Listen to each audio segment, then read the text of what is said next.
Hello friends, welcome to the YouTube channel of Lavanya Healthcare and me Noopur Trivedi presenting before you a discussion on computer aided drug design.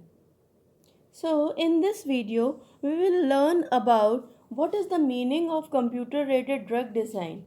Actually, when in older times we used to discover a drug, it used to take years to decades for discovering a new drug, and the cost of discovery was very high. So, the scientists first of all put an effort to cut down that research timeline and cost by reducing the wet lab experimental techniques. That means the experiments inside the lab, and started to use computer modeling of the molecules. This is how the computer aided drug designing came into existence. In computer aided drug designing, it is a type of technique which is developed from combinatorial chemistry, which involves computer based methods for the discovery of new medicine and potentially eliminate all the long, complex, costly, and highly risky procedures that bring about screening of irrelevant compounds as well. Okay, although it is not a direct route to new drug discovery, but as you can see here, whole of the pictures from the screening to the drug target interaction, it is giving us a detailed map to the goal. Use of this technique in the discovery of new drug shows the close coupling with traditional medicinal chemistry technique inside the lab and help to make the drug design process more rational.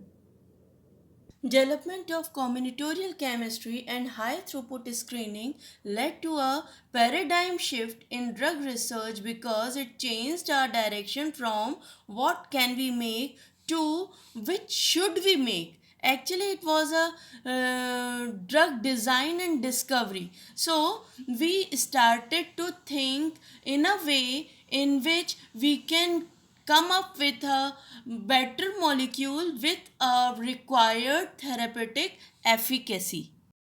Through CADD, we can target the crystal structure of the complex that can fit poorly at the active site. We can also propose chemical modifications for lowering the energy potential and improving the combination with the receptors by adding functional groups on the ligand, which can make the best fit at the receptors. Means the drug and the receptor will make an exact fit for maximum pharmacological therapeutics effects.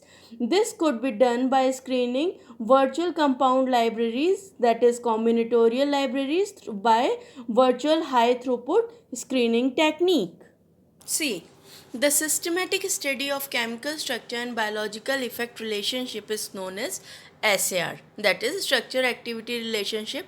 We used to study for so many categories regularly in medicinal chemistry. It is highly monotonous technique and traditionally based on trial and error always.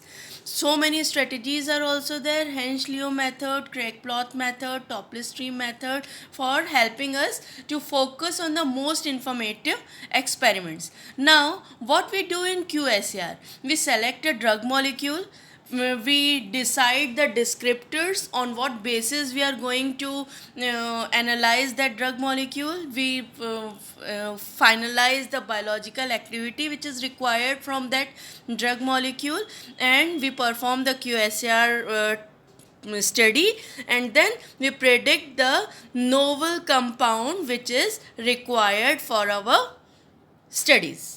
Now here you can see, just see here, QSAR modeling. QSAR modeling is done, and for QSAR modeling we search so many compounds from the compound libraries, which are combinatorial libraries, which will give you a list of so many different types of ligands, substituents, and nucleus.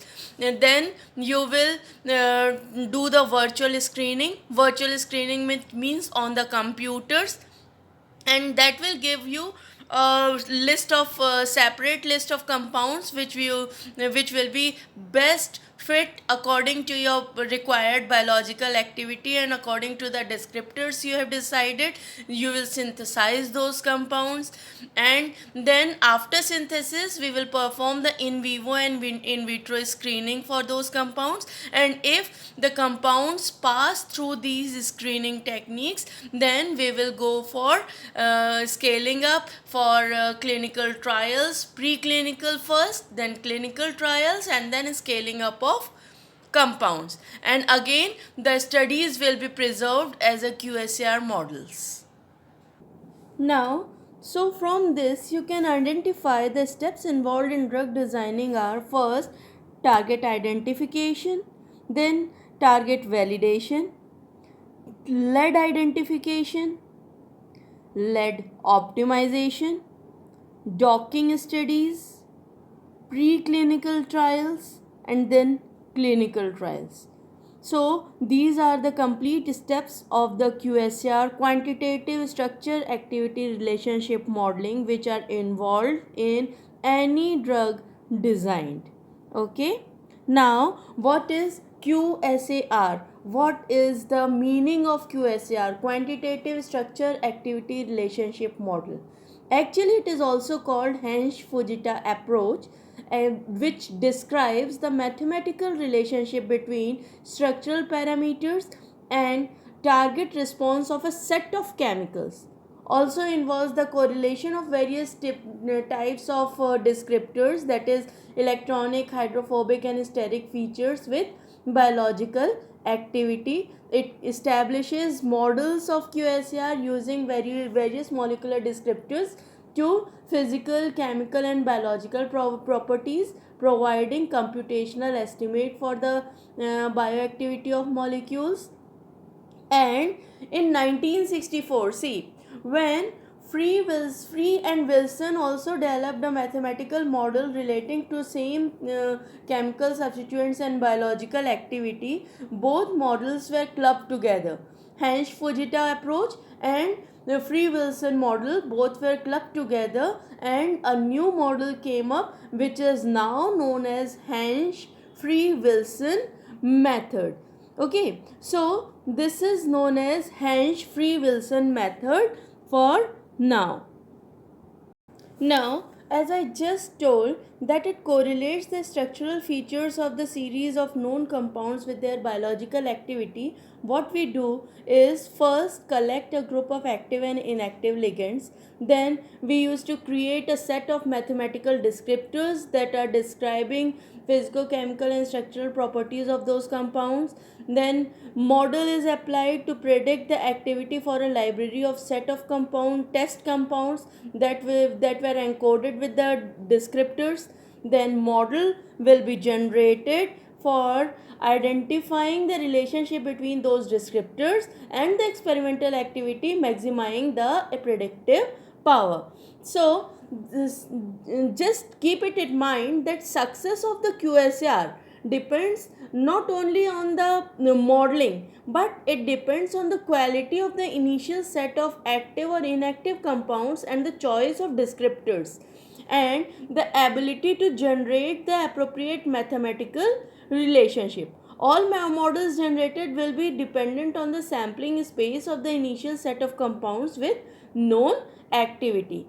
After that, the functional groups which are not represented within the training set of compounds will not be represented in the final model as well, and any potential hits within the library to be screened that contain these groups will likely be missed.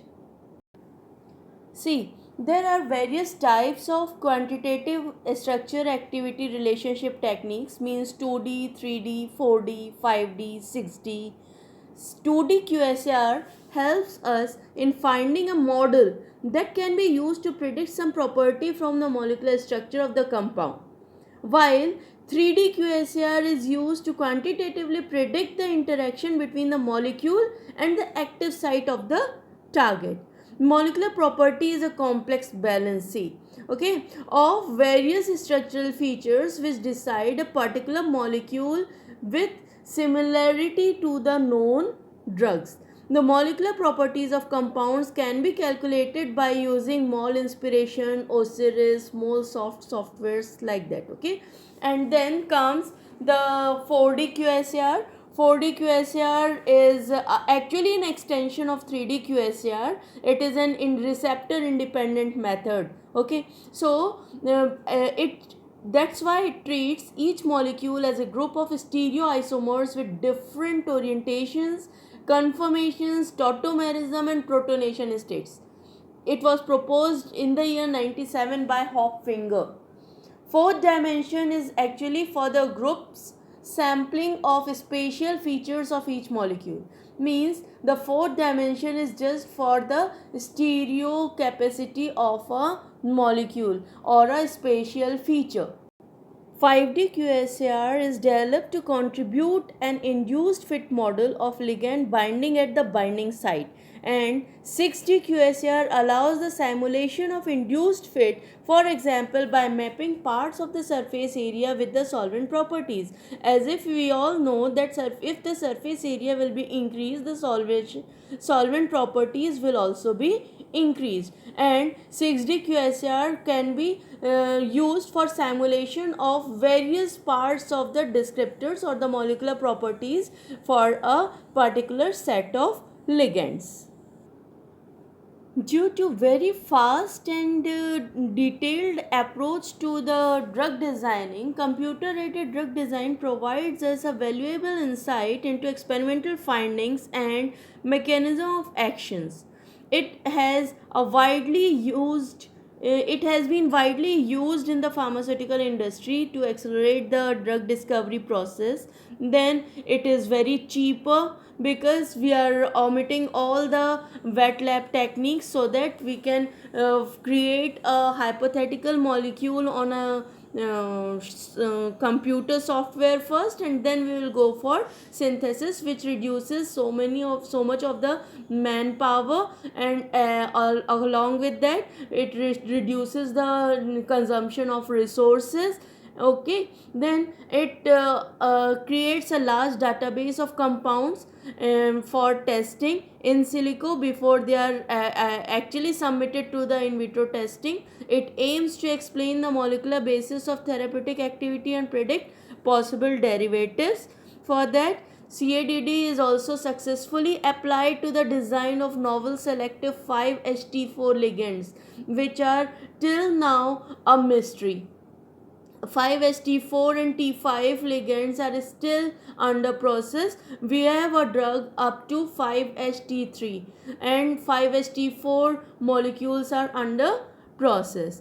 The successful use of de novo design in the identification of novel inhibitors of pneumocystis carinii. Yes, DHFR for pneumocystis carinii is very successful use of de novo designing. Screening of libraries in presence of first ligand allows us to identify further ligands which will bind with the first one in the presence of first one, like first one. So combinatorial chemistry and structure based ligand design is also used, recently emerged as a powerful method for discovery and optimization.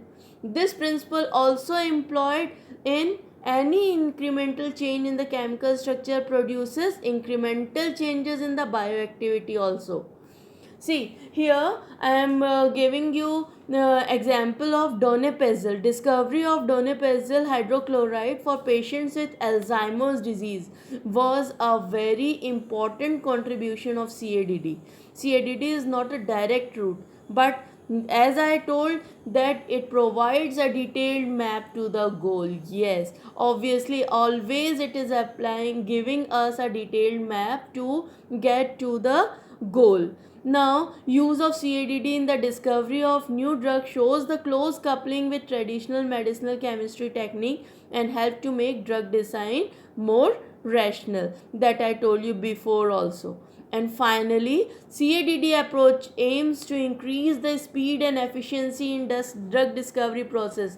The discovery which used to take 10 to 15 years for one molecule to be in the market, now we can screen thousands of molecules along with their ligands and nucleus and come up with the most effective molecules in the medicinal field. That's all for today's video. Keep watching and please come up with the queries. If you have any, please interact so that we can make better videos every time and fulfill your requirements. Till then, bye bye. See you. Have a nice time.